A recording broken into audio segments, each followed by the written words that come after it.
Darren, start with tonight as a whole. Talk a little bit about what you saw from your spot on the pitch. Well, we scored 3 great goals. You know, it's entertaining. When you score 3 goals at home, you should win. You know, I'm a little frustrated because we gave away some goals tonight that we shouldn't give away, and we're going to have to solve that problem. I think the guys feel like it's a little bit like a loss, but we'll take the point and move forward. Second straight game at City Stadium that Josh Kirkland, true Richmonder, comes away with a brace. Talk a little bit about what you've seen from him and how he's picked up in the last couple weeks. Yeah, you know, there are a lot of people who didn't look past Josh for a long time. You know, he went to a smaller school and he excelled because people here didn't necessarily rate him, and I rate him a lot. I think he's got a huge future, and we believe in him. He rewarded us tonight. That first goal was brilliant. And Nils has the assist on the first goal, and then sends the beautiful corner to Guy for the third. Talk a little bit about what you've seen from him. I know we've talked about the midfield and kind of having those maybe thankless moments, but talk about him and the midfield as a whole. Yeah, we went looking for a player like that. You know, we hadn't had anybody quite like that since Ethan Bryant was here a couple of years ago. That modern eight's very difficult to find. I mean, we've looked all over the place. Some other teams could spend more money so they can find it, but, you know, Nils, we found him, and he's been everything we thought he'd be. Anything else on tonight as a whole? I know good number of teens and young Richmonders still in the game. Landon got in the very last few moments, but talk about what.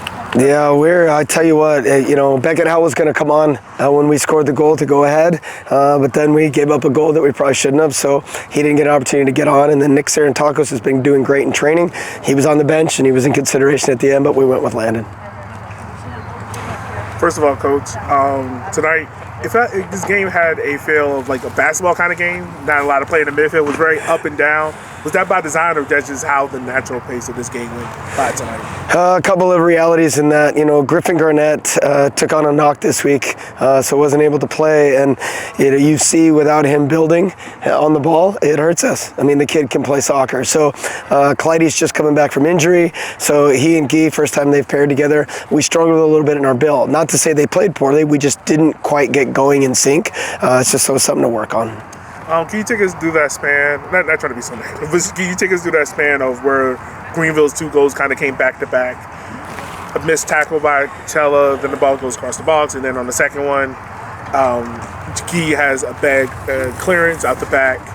Just kind of, how do those moments kind of build? Yeah, the first one in particular, I think there was a succession of errors, and we didn't pick up guys in the box. You know, we didn't recover well enough defensively. Yeah, I think Clyde gets caught a little bit when the guy, you know, he slides and the guy gets in behind him. But we didn't pick up in the box, and then James Sneddon makes a world-class save to keep us in it, and we're all watching the guy come in and score. So, you know, we got to clean those things up. I mean, and the good part is we're scoring goals. We're creating goals. We have the opportunity to do that. You know, on the other one where Guy, he tried to hit the diagonal, we just didn't recover quick enough. So they scored 2 quick goals in succession because I think the guys were a little shell-shocked. Again, work to do. That's on the coach. And then on the corner kick that happened here to make the game 3-2, you just talk about how great it is to have Chandler O'Dwyer, who's playing attacking mid, playing defensive mid in certain places as well, but also to be a approacher in that moment and put his head on the back. Yeah, I was asked earlier about Josh Kirkland, and I'll say it like with Chandler. These are people that are committing to time and work. Chandler's been here for 3 years. I mean, he's put the time in. He's a veteran pro now, and he's a weapon in the attack. I mean, he can score goals with his head. He's got a silky left foot. You know, I think it was unfortunate he didn't get a little more out tonight, but yeah, we're real happy with him. All right, Josh. Obviously not a complete win tonight, but good to get the point here in City, and congratulations on 2 straight games in City with a brace. So talk a little bit about that and what that felt like tonight. Yeah, unfortunate not to get the win tonight, but team battled back. I don't know exactly what the order of scoring was, but I mean, 3-3 is a good scoring game. Scoring early, like I think it was the 3rd minute, didn't feel real, honestly. Like when I scored, I kind of was like, that just happened. So, I mean, it was awesome. Finally got the goal in Section O. So that was definitely a good feeling. And the second one, I mean, was just the right time, right spot. Tap in from Darwin and Emmy. So can't complain about that, obviously. But yeah, definitely would have been a better night if we got the win, especially with 2 goals on the score sheet. But we're eventually going to get that win with me on the score sheet. So just got to keep working. Talk a little bit about the build, maybe from the midfield a little bit. You know, you got that ball through from Nils. Mm-hmm. What's that been like? What's that relationship been like, and getting used to each other a little bit more as the season goes on? Yeah, I mean, Nils is just a beast. I mean, you guys have seen him. We call him the German machine. Guys everywhere. And I guess he kind of saw me sneaking through the back line, and I caught him off guard. They thought I was offsides, but I definitely wasn't. And I mean, he's a magician on the ball, so just expecting a pass, all like right in perfect spot. Definitely exactly what it was. Crossed it in. I don't even know how close or far out I was, but I just kind of one touch or shot it, and it took a deflection, but it went in. So got pretty fortunate with that one. But yeah, what a ball from Nils. And talk a little bit about how you take the scoring and the build from this game and head on the road a little bit, and what the mindset is for you guys. Yeah, 3 away games in a row. And this league is definitely going to be a challenge. Every game, it's a different atmosphere, different fans. I mean, no one compares to here, so that's why I love playing here, because there's no other stadium that matches the environment and just the energy this place brings. And so, not being able to get a win tonight definitely. I mean, it sucks, but I think there's still positive energy and good momentum going into the next 3 games, because we're obviously able to score goals. We just need to clean up the defensive work from everyone on the field. So, I mean, I'm excited to go on a little challenge on away trips. So, yeah, I think it's good. We got some good momentum. Definitely not the most ideal to tie tonight, just because we were up once or twice. But yeah, I think there's good momentum going in the next game. All right, Kirky. Twice now, 2 games in a row, back-to-back braces. Can you just speak about that momentum for you? Yeah, I mean, I can't even describe the feeling, just because, like I said, the first one happened so early. So it's like almost like, oh wow, it's like, okay, that happened, so now back to work kind of thing. Second one, I'll take a tap in, but yeah, I mean, it feels amazing. The confidence is definitely through the roof right now, for me personally, just because I've gotten on the score sheet twice, 2 goals.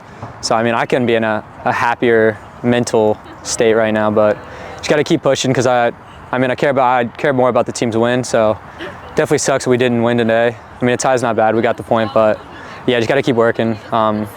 Hopefully keep pushing, get some wins. We saw a concerted effort from the back to the build-up play. It was pretty much get it over the top, get it to you, and you attack Tyler Pollock. How effective do you feel like that play style played off today? I think it worked in moments. There was a lot of space when we were on the left side, so with our backline's ability to play the long ball, it definitely is a danger. So when Guy or Nils gets the ball and they're able to switch it, or Darwin switches it quick, I think it definitely plays to my advantage, because I have the speed over some left backs in the league, or defenders in the league. And then I got Simon, who's an absolute engine, always running behind me or running through. So, I mean, I think it's a good advantage for both of us, just because we're pacey, we're strong, and we're willing to do the work, offensive, defensively. So, yeah, so I think that definitely plays into how I play a little more. All right, Chandler, take us a little bit through tonight, what you saw from your perspective, attacking midfield and kind of driving that push tonight. I think we proved that we can keep scoring goals. This team definitely has goals in it. I think our biggest issue, which I'm sure everyone is aware of, is that we keep leaking goals, and we've got to figure out a way to stop that. I think that we are progressing in actually playing through the final third a lot better. I feel that personally, in my position at least, but yeah, we just got to stop letting in goals. You've become quite the master of the header. Talk a little bit about that moment, the corner from Nils, seeing Guy's reaction and kind of your final. Yeah, haters like to hate about me and the headers. I don't know what's going on about that. I don't know, you got to get in the right spot in the right time. Hopefully I can keep doing that. I am getting marked out a lot harder these games. The guys are definitely coming at me a lot harder, so it's making it a little bit more difficult. So that one was nice, but I'm not going to complain. A goal's a goal. The more the better. And 5,000 fans here tonight. Again, talk about what this community means to the team and what it means to play here. Yeah, I mean, I've been here 4 years. This is one of the staples of the league. This is nights like tonight when we have full crowd and you see that whole side is filled up and we score and you hear the fans buzzing, you see the flares going off. It's class. It doesn't get much better. So yeah, it's good. Tonight, the rhythm of the game felt like very much like a basketball game. It was very up and down, up and down. How quickly or how difficult is it to adjust to that kind of game and kind of like control the tempo of it? I think there was ways that we could have mitigated that a lot better, to be honest. I won't go into it too detail, but I think there were things that we should have done a lot better from there all the way to the top. We could have done things a lot better. I don't think we really did what we practiced today, and it was kind of like 11 guys out on the field doing their own thing. And okay, it worked great. We scored 3 goals and we only got 1 point, but we shouldn't. I mean, I think we've scored 16 goals and conceded 17 in the league. Scored 17, conceded 15. Is that what it is? Yeah. Okay, it was close. It's not enough. That's not going to breed success. We can't be letting in 3 goals at home every game. 4 goals last game. I think, how many have we conceded in the past 4 games? It's too many. We've got to figure that out. I'm okay with the game going back and forth as long as we don't concede goals. Because we're going to score goals, like we've proven that. It doesn't matter if we're home, away. We've scored in every game, right? Outside of Charlotte. Charlotte, okay, early on. That was what, 2nd game of the season? Yeah. But, I don't know. Even though, like you said, the team was conceding goals, went down 2-1 early on, but how impressed were you be able to come back and eventually kind of flip it back and make it 3-2 and kind of see the composure in the team? It doesn't surprise me. We've proven that. We've proven that this year. This group of guys can come from behind, or if we have some upsets, and we can score goals. Again, I keep reiterating the same point. It's just like we've got to figure out how to stop letting them in. I don't know what the answer is, but you know that we're going to work as hard as we can to stop that. But it just is a bittersweet feeling. You know, obviously I scored, which is great. It feels great. I had family here tonight, so it was lovely for them to see that. They came all the way from Louisiana. Anyway. But then we concede a goal, and it feels like everything that we just worked so hard for, and all the guys are doing all that hard work, it just goes to, it feels like nothing. Yeah, okay, we got a point, but what are we, 3-3-2? Like 3-3-2, like you don't win with 3-3-2. So I don't know.